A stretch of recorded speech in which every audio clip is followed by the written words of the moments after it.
আজকে একটার সময় আমাদের সাবরুম থানাতে একটা খবর যায় যে মথুমোগপাড়া রতনমণি মথুমোগপাড়াতে বাপ 4 নম্বর ওয়ার্ডে বাবা নাকি ছেলেরে মাইরা ফেলাইছে।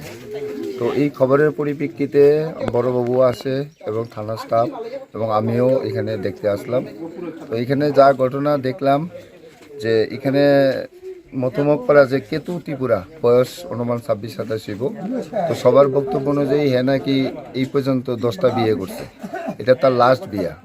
তো এই বিয়েটা করছে অতিরুং ত্রিপুরা মানে গাইভিং, অতিরুং গাইভিং, তার বয়স 20-30 হইব। তার বাড়ি হইল ওয়ানাসাপাড়া গন্ডাছড়া। তো সেখান থেকে বিয়ে করে আনছে, এটা হলো লাস্ট বিয়া 10 নম্বর। তো আইতের সময় ওই অতিরুং হেরও আবার সেকেন্ড ম্যারেজ, তারও স্বামী ছিল। তো সে বাচ্চা নিয়ে আসছিল, তার স্বামী অন্যখানে গেছে গা, বাচ্চা নিয়ে তার সঙ্গে বিয়ে হয়েছে এবং তার সঙ্গে একটা 2.5 বছরের বাচ্চা ছিল।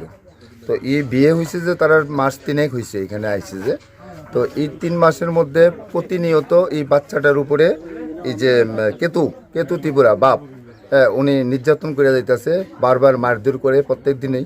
ইভেন তার যে মিসেস যাকে বিয়ে করে আনছে, এটার নাম হলো জিসান, কি কয় অতিরুং, অতিরুংকেও তারা এই ভদ্রলোক খুব মারধর করে। তো আজকে 12টা 12:30টার সময় এই যে অতিরুং ঘরে রান্না করতে আসলো, হঠাৎ করে ঘরের মধ্যে চিৎকার শুনছে। তো চিৎকার শুনছে, দৌড়িয়ে আইছে, পাশাপাশি লোকও দৌড়িয়ে আইছে, আয়া দেখতেছে বাচ্চাটা ফিট হয়ে রয়েছে, অজ্ঞান হয়ে গেছে গা।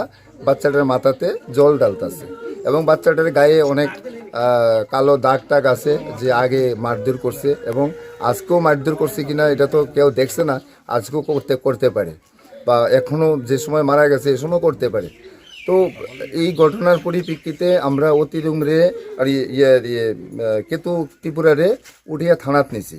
আর আমরা এখন ডেড বডি হসপিটালে নিয়ে যাব, যাইলে পরে মেডিকেল হইব, পিএম রিপোর্ট হইব, পিএম রিপোর্টে যা যা আইয়ে ওইটার পরিপ্রেক্ষিতে এবং তারা যা কমপ্লেন দেয় কমপ্লেনের মোতাবিক আমরা কেস রেজিস্টার করুম এবং তদন্ত করাম। তদন্তে যা আইব আমরা পরে তদন্ত অনুযায়ী আগামী দিনে আগে বাড়ব।